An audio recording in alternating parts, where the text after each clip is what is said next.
Aujourd'hui je vais vous parler de SCP-008, la peste zombie, de classe Euclide.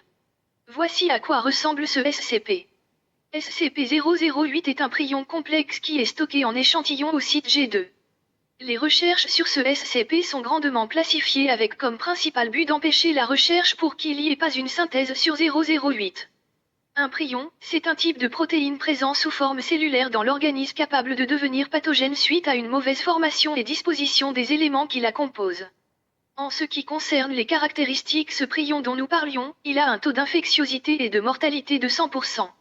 Sa transmission ne se fait pas par l'air ou l'eau mais par les fluides corporels et les muqueuses exposées. Voici maintenant les symptômes qui se manifestent lorsqu'on a été infecté 3 heures après l'exposition à 008.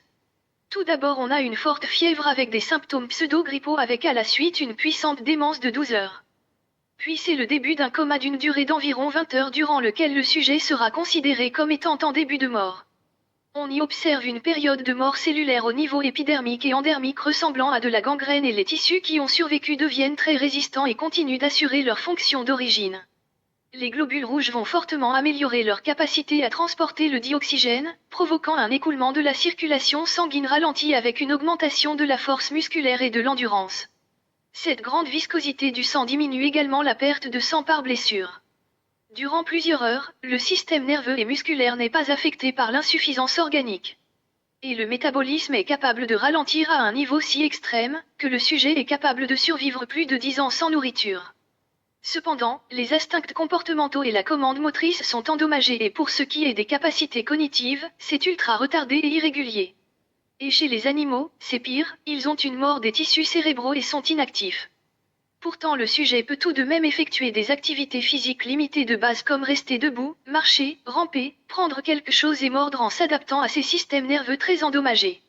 Enfin, pour totalement neutraliser ces sujets, il faut provoquer d'importants traumatismes crâniens. Procédure de confinement. Tout échantillon de ce SCP représente un danger biologique de classe V, les protocoles de sécurité doivent être appliqués en vigueur. On y utilisera des mesures d'incinération et d'irradiation en cas d'une tentative extérieure de destruction de l'installation, d'une panne de courant ou d'une absence totale de communication sur les canaux durant plus de 8 heures. Pour les employés quittant les installations doivent respecter une quarantaine de 4 mois. S'il y a une infraction, les mesures citées précédemment seront appliquées. De plus, les sites G2 n'ont pas l'autorisation à des procédures d'évacuation pour éviter une propagation à l'extérieur. En effet, il est probable que l'existence de 008 ne soit pas d'origine naturelle sur Terre et il est d'une telle complexité, qu'il pourrait détruire une grande partie de l'écosystème.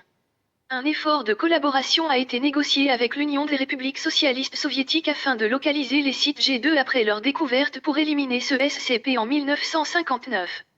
Depuis que la collaboration a pris fin, le rôle de ce SCP y est totalement inconnu. Addendum 008-1. Même dans les stades avancés de la maladie, SCP-500 est en capacité de guérir entièrement de SCP-008. Pour ceux qui veulent lire d'archives de ce SCP sans avoir à aller sur le site internet de la Fondation SCP, je vous invite à stopper la vidéo pour pouvoir lire tranquillement. Bonne lecture.